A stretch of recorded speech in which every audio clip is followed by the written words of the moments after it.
जा रही है जम्मू कश्मीर के पुलवामा से, जहां पर एक और आतंकी ढेर किया गया। पुलवामा में अब तक देखें तो 2 आतंकी मार गिराए गए हैं। सुरक्षा बल को एक बड़ी कामयाबी हाथ लगी, 2 आतंकियों को वहां पर मुठभेड़ में मार गिराया गया है। तो बड़ी खबर इस वक्त पुलवामा से, जहां पर एक और आतंकी, इस वक्त जानकारी मिल रही है कि एक और आतंकी ढेर किया गया है और टोटल अब 2 आतंकी हैं जिन्हें सुरक्षा बल ने ढेर किया है। कुछ और आतंकी भी हो सकते हैं। तो पुलवामा जिले के पंपोर में भी आतंकियों और सुरक्षा बल के जवानों के बीच मुठभेड़ हुई। इलाके में आतंकियों के छिपे होने की जानकारी मिलने के बाद सुरक्षा बल के जवानों ने तलाशी अभियान शुरू किया और मुठभेड़ में 2 आतंकियों को मार गिराया है। इलाके में अभी एक और आतंकी के छिपे होने की जानकारी है। सुरक्षा बल के जवानों ने पूरे इलाके को घेरा है और आतंकी से अभी भी मुठभेड़ चल रही है। तो बड़ी खबर इस वक्त जम्मू कश्मीर के पुलवामा से।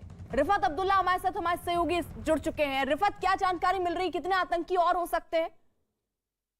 2 मिलिटेंट मारे गए हैं इस ऑपरेशन में। जिस तरीके से आपने कहा, ये एरिया जो है ख्रू का एरिया है, पुलवामा डिस्ट्रिक्ट में पड़ता है। रात के दौरान ही कॉर्डिनेट सर्च ऑपरेशन शुरू किया था ज्वाइंट टीम ऑफ फोर्सेस ने, जिसमें आर्मी, सीआरपीएफ और पुलिस शामिल है।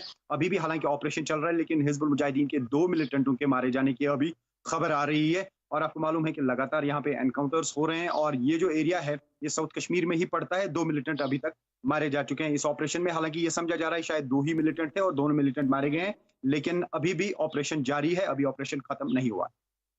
ये इलाका रिफत कैसा था जहां पर ये मुठभेड़ चल रही थी, और क्या वहां से आतंकियों के बच के भागने की संभावना भी दिख रही थी? हो सकता है कुछ और आतंकी और वो निकल गए हों? जी, जिस तरीके से मैंने कहा कि कॉर्डिनेट सर्च ऑपरेशन रात को ही लॉन्च किया गया और मिलिटेंटों को जो है घेरा गया था और उसके बाद मिलिटेंट ट्रैप हो गए थे। हालांकि उनको कहा गया था सरेंडर करने के लिए, जो उन्होंने रिफ्यूज किया। उसके बाद सुरक्षा बलों के साथ उनका एनकाउंटर हुआ, 2 मिलिटेंट मारे गए। जहां तक इस एरिया की बात है, जैसा मैंने कहा कि साउथ कश्मीर का हिस्सा है और साउथ कश्मीर में ज्यादा प्रेजेंस है मिलिटेंटों की नॉर्थ कश्मीर और सेंट्रल कश्मीर के मुकाबले में।